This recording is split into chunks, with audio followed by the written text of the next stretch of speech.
Pallets of mangoes enter the factory as a ripeness management problem. Because dried mango quality is decided before the dryer ever turns on. Every incoming lot is traced to a farm block and harvest date, then sampled for bricks, acidity, firmness, and visible defects, because sugar level controls final sweetness, while firmness controls slice integrity during handling. A modern export plant grades fruit with a combination of conveyor scales and machine vision. Weight and size matter because drying time is driven by thickness. And a mixed-size batch forces over-drying of small pieces to finish the thick ones. Cameras trained to detect sap burn, bruising, anthracnose spots, and stem-end break-down kick-out fruit that will darken or turn leathery in the dryer, protecting the entire run from downgrade before cutting. The outside of the mango is treated like contaminated packaging. Fruit moves through spray tunnels and brush washers that remove soil, latex residue, and field microbes, often using controlled dose peracetic acid or other approved sanitizers. Countercurrent water flow reduces consumption. And inline ORP and pH sensors keep the sanitizer effective without exceeding limits that could damage the skin and increase peel breakage. During mechanical peeling, after washing, the plant stabilizes the process with temperature. Mangoes may be held briefly in cool rooms to equalize pulp temperature, so cutting and pre-treatment behave consistently. Warm fruit softens and smears on blades, while overly cold fruit fractures and increases trim loss. So the goal is a narrow operating window that keeps yield high. Peeling is where labor and automation compete. And high-volume factories use both depending on variety and defect rate. Semi-automatic peelers clamp the mango, rotate it, and strip the skin with guided blades, reducing hand contact and improving hygiene. Where manual peeling remains, stations are ergonomically designed with cut-resistant tools, frequent blade changes, and strict hand-washing control. Because a wet fruit line is a high-risk environment for cross-contamination. Once peeled, the seed is removed with controlled cuts that maximize recoverable flesh. The seed is flat and fibrous, so operators or guided cutters follow a standard angle to minimize cheek waste. Yield is tracked in real time by comparing incoming fruit weight to trimmed flesh weight, and the data is fed back to adjust trimming standards when the variety or ripeness shifts. Slicing turns irregular fruit into uniform drying geometry. Conveyor-fed slicers use multi-blade arrays that cut to a target thickness, commonly around 6 to 10 millimeters depending on the product style. Thickness control is critical because water diffusion timescales with thickness.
and even a 2 mm swing can create a mix of brittle chips and under-dried pieces in the same bag. Many lines use laser or camera-based thickness verification and divert off-spec slices automatically. Because uniformity is cheaper than redrying and resorting later, the next challenge is browning control. Because mango flesh contains enzymes that darken the surface when cells are cut and oxygen enters. High-tech plants use pre-treatment tanks that are engineered like chemical reactors. Controlled concentration, controlled contact time, and controlled agitation to avoid bruising. Traditional export-grade dried mango often uses sulfite dipping to preserve bright color and slow microbial growth. And the plant monitors free and total sulfur dioxide to meet the destination market's maximum limits. No sulfites products rely on ascorbic and citric acid dips, sometimes combined with brief blanching. Because acid lowers enzyme activity and reduces oxidation, but it must be tuned to avoid sour notes and mushy texture. Some factories add osmonoc, dehydration before drying to improve texture and reduce energy use. In osmotic steps, slices soak in concentrated sugar solution where water moves out and solids move in. It's partially stabilizing the fruit and reducing dryer load. This is mass transfer engineering. Time, concentration, and temperature determine how much water is removed and how much sweetness is added, and the plant controls it to hit a target bite without turning the product into candy. The syrup is filtered, pasteurized, and reused in cycles. Because syrup management is a major operating cost and a major microbial risk if it's not controlled. After pre-treatment, surface moisture is removed to prevent dilution and sticking. Air knives and vibrating dewatering conveyors shed excess liquid, so the dryer doesn't waste energy evaporating free dip solution. This also reduces case glazing, where sticky surfaces trap moisture and create uneven drying. Drying is the heart of the factory, and it's where engineering determines whether the product stays aromatic and chewy or becomes dark and brittle.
Most export plants use continuous belt dryers or tunnel dryers with zoned temperature and humidity control. Instead of blasting hot air at one setting, the dryer runs a programmed curve. Higher heat early to remove surface water efficiently, then lower heat later to protect color and volatile aroma compounds as internal moisture becomes harder to remove. Airflow is treated as a process variable, not a background condition. Fans deliver controlled air velocity across the belt, because too little airflow slows evaporation and encourages microbial survival. While too much airflow hardens the surface and traps moisture inside, humidity control matters just as much as temperature. When the air becomes saturated with moisture, drying stalls. So many modern systems use dehumidification modules or heat pump dryers that remove water vapor efficiently while recovering heat. Heat pump drying is a high-tech advantage because it can maintain lower temperatures with strong moisture removal, preserving flavor and reducing energy per kilogram of finished product. The plant also fights a defect called case hardening. If the surface dries too fast, it forms a leathery barrier that slows internal moisture migration, leaving the center wet even when the outside feels dry. Zoned control prevents this by balancing temperature and humidity. Operators confirm it with moisture profiling rather than surface feel. Some factories use inline near-infrared sensors at the dryer exit to estimate moisture content non-destructively, then adjust belt speed automatically to keep product within specification. Target moisture is not arbitrary, because it defines shelf life and texture. Many dried mango products aim for roughly 12 to 18% moisture depending on chewiness requirements, with water activity typically driven below about 0.60 to suppress microbial growth. Water activity is more important than moisture percentage because it predicts whether yeast and mold can grow. So CA labs measure it routinely and release product only when it meets the export spec. Drying doesn't end at the exit of the tunnel, because moisture equalization continues inside the slice. High-performing plants add a tempering step where dried mango rests in controlled bins, so internal moisture redistributes.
This reduces wet pockets that could mold in storage and reduces brittle edges that crack during packaging.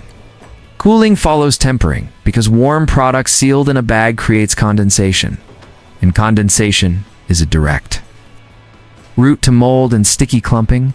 Sorting and grading after drying is a quality and profitability stage. Vibratory conveyors separate pieces by size and remove fines that would over-dry and darken. Color sorting machines use cameras and controlled lighting to grade slices by brightness and uniformity, producing premium and standard grades from the same run. This is how a factory maximizes revenue. Premium bright slices for retail packs, darker or irregular pieces for baking, cereal inclusion, or industrial customers, foreign matter control. It's built into multiple points because export customers demand it, and because dried fruit is a high-value target for complaints. Magnets capture ferrous fragments upstream. Metal detectors check finished product. X-ray systems can detect dense contaminants that metal detectors might miss. Sieves and air aspiration remove small peel fragments and dust. And every rejection is logged to trend root causes like blade wear or broken plastic components. If the product is sweetened, an additional coating step may be used for flavor and anti-stick performance. A light oil mist or dry powder can reduce clumping, but it must be dosed precisely because excess coating turns into greasy bags and label issues. Anti-caking and consistency are treated as measurable outcomes, not guesswork. And plants run controlled trials to match coating rate to moisture and piece size. Packaging is where the factory converts a dried slice into an export-ready commodity with predictable shelf life. Most operations use high barrier films that block oxygen and moisture ingress, because oxygen drives flavor loss and browning while moisture uptake turns the product sticky and unstable. Vacuum packaging reduces oxygen but can deform soft slices. So many plants use nitrogen flushing to lower oxygen without crushing the product. Oxygen residual is measured in line, because the difference between 0.5% and 3% oxygen can be the difference between bright orange and dull brown months later on a shelf. Sealing is verified continuously. Heat seal temperature, pressure, and dwell time are controlled. And seal integrity testers catch microleaks that would quietly ruin shelf life. Check weighers verify net weight. Vision systems confirm correct labels and date codes. And traceability codes tie every bag back to a production shift, dryer recipe, and raw fruit lot. Export compliance adds another layer of control that shapes how the whole factory runs. Pesticide residue requirements mean incoming fruit sourcing is tightly managed and often audited. And finished product is sampled for residue panels based on destination market rules. Microbial standards require environmental monitoring in wet areas and around packaging lines, because post-dry contamination is the fastest way to fail a shipment. Many plants operate under BRCGS or similar schemes using zoning, air handling, and strict employee flow to keep the dry packing room low risk.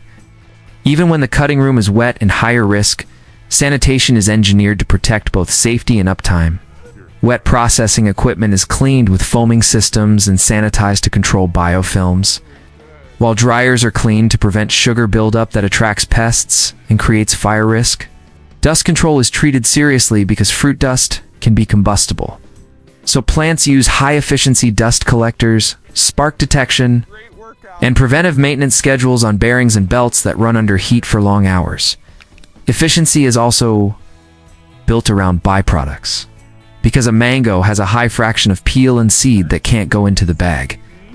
Peels can be processed into animal feed, compost, or extracted for pectin and polyphenols, depending on the region and economics. Seeds can be used for kernel fat extraction in some value chains. And even when byproducts are low value, moving them efficiently reduces waste hauling and keeps the line clean. Energy is one of the biggest costs. So large dried mango factories treat heat like a resource to recover. Exhaust air from dryers can pass through heat exchangers to preheat incoming air. And heat pump systems inherently recycle thermal energy while removing moisture. Variable frequency drives on fans and conveyors match power draw to load. Because running a dryer at full airflow during low throughput wastes electricity. Without improving drying, what makes a dried mango export factory genuinely high-tech is the way it stabilizes a highly variable fruit into a standardized global product. Ripeness is measured and blended. Slice thickness is controlled like a machined part. Browning is managed through chemistry, and drying is controlled through temperature, humidity, and airflow curves validated by moisture and water activity targets. By the time a bag is sealed, the mango has been engineered for color stability, microbial safety, and months of shelf life, so it can survive ocean freight, warehousing, and retail storage, and still taste like tropical fruit instead of a cooked brown strip of sugar.